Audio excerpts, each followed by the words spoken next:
How's everyone doing? Pretty good? Pretty good? All right. Good to hear.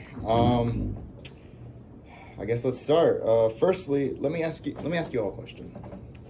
Do you have a somewhat plan on what you will do 3 years, 2 years, or even 1 year from now? Like, if you do, like, you can raise your hand if you have some sort of idea.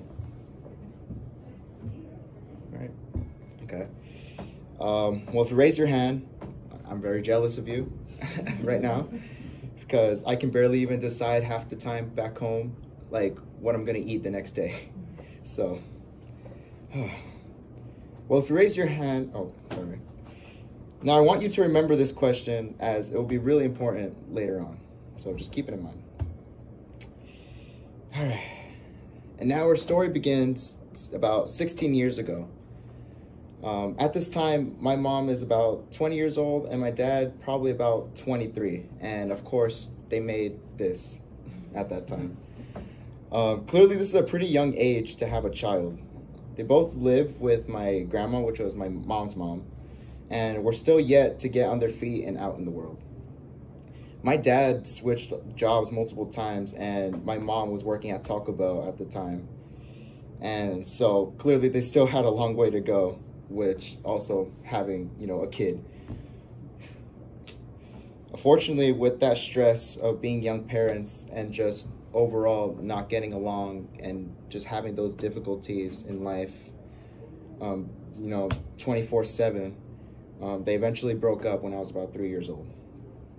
After going to court, it was decided that my mom would have most custody of me and I would see my dad about every weekend. And I mean, I guess for a little kid, that should be fine, at least if you see both parents. I didn't really comprehend all of that at the time. So from there, my mom was a single mom. People would think that a young single mom in her 20s would just, give up by this point, because clearly this would be very difficult. But not my mom. Definitely not. My mom eventually left Taco Bell to follow a career in massage therapy. After getting her certificate, she would work at my grandma's spa/barbershop, which my grandma still owns to this day. So for about 15 years. You're probably wondering what I was doing while this happened. Well, if you want to know, I was sitting in my room doing nothing, probably doing childish things. I can't even remember. However, me being a child at this time in San Diego, it wasn't always sunshine and rainbows for me. So El Cajon, a small yet busy town in San Diego. When you first see this place, it looks like your average town. I thought that too, at first. Growing up, I lived in a small apartment complex in some corner side of town. This place was somewhat close to downtown, but not necessarily, so it wasn't super duper busy at the time. So I felt safer in a way. But little did I know about what I would learn about my hometown later.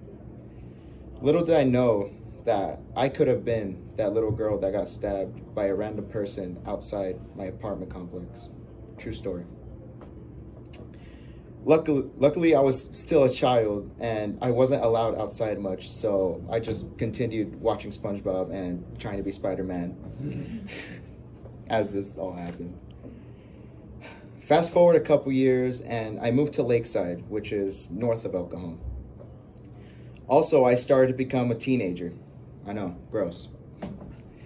As my age grew, so did my attitude and will to do absolutely nothing productive. Being from a hardworking Mexican family and living with a hardworking Mexican mother, this was immediately a big no. I remember when my mom would say, "No seas huevón y ponte a lavar trastes," which means I love you. Definitely. At school, I didn't really have a big presence either. From kindergarten to 4th grade, I was always considered as that weird kid that had no clue what he was doing. Which, not gonna lie, they were right. It wasn't until 5th grade that I finally found it, a spark. And that spark was art, specifically drawing. This was first a hobby for me until years later where it finally became a skill. But just having this skill soon became not enough for me. So I thought about what else I would do based off what I liked. So then I found another spark, music. Growing up with a mom from the 80s and 90s music was all I listened to my entire life. In fifth grade, I got looked at weirdly for days after making a presentation on AC/DC. But the main thing I was interested in about music was the creation of music and how much of an impact it can make on someone, and how much it shaped like many different parts of history. And for those who want to know, specifically for music, I really got into songwriting and drumming. Anyway, now that I have two talents that at least gave me some sort of public image, I then began to question, how does this help anyone else? Yeah, it's cool to have these talents, but it doesn't give me purpose in general. So I kept searching. We now come to earlier this year, actually. I'm in my humanities class. And in this class, this is where I learned something that I never knew would impact my life forever. And that was Chicano studies. So for those who don't know, I'll go a little bit into detail about what Chicano studies is. So the word Chicano, it basically means someone that comes from some sort of Hispanic heritage that's lived most of their lives in the United States. So technically someone like me. And these people are usually not necessarily accepted by both their Mexican side and their lives in the United States. And I'll go into a little bit of history of the Chicano movement, starting with the stereotypes that we would get.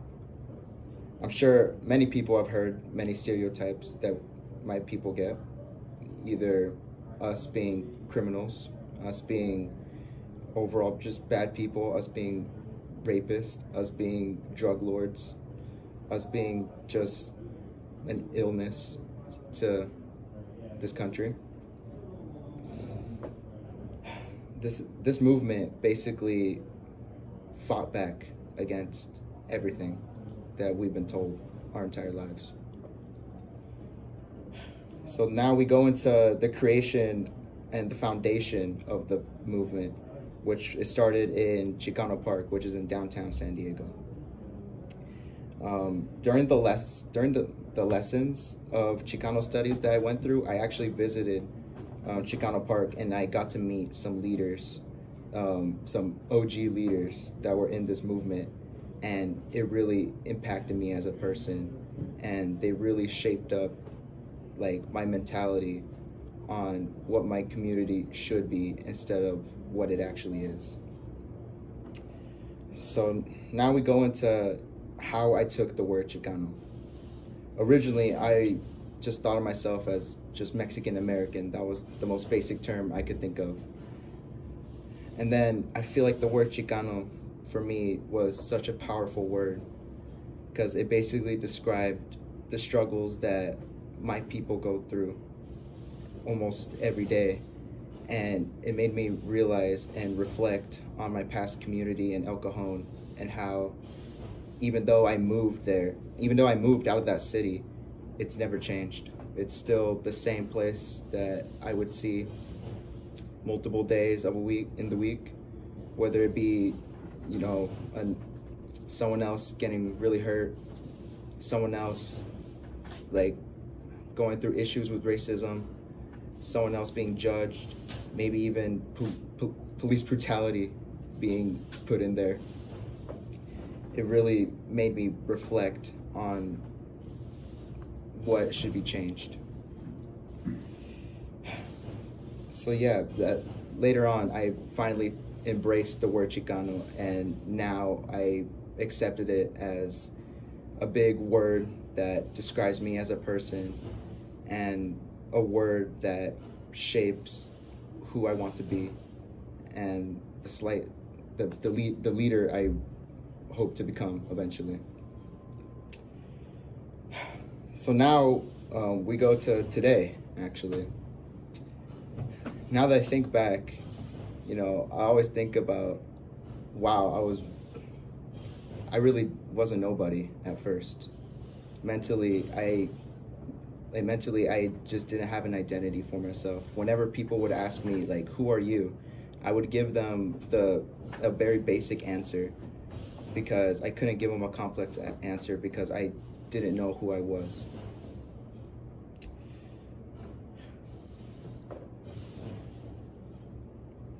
I'm sorry.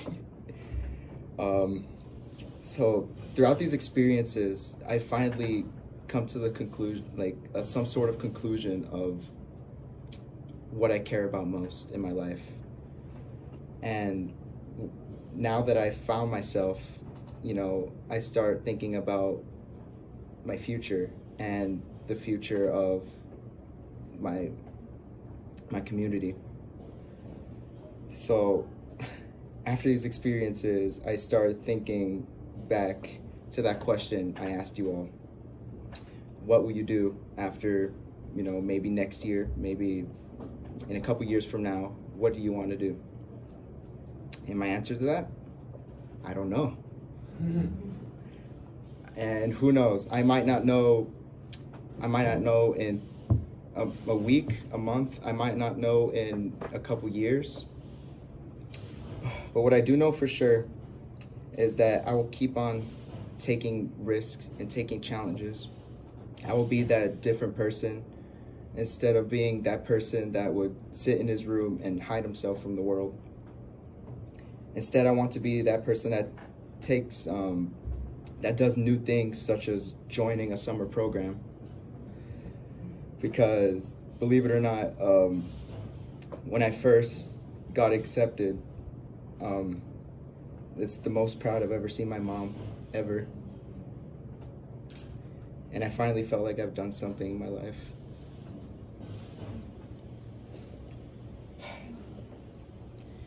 And, sorry. Yeah, I finally did something that, would not only benefit me, but it would also make the people I care about proud. And that's all I originally cared about, was not just me, but everyone in my life that I've ever met. So, yeah, I still don't know what I'll do, but I can say this for certain. Whatever I decide to do, it will be for my family, it will be for my friends, it will be for my community, and I will put my absolute heart into whatever I do. Thank you.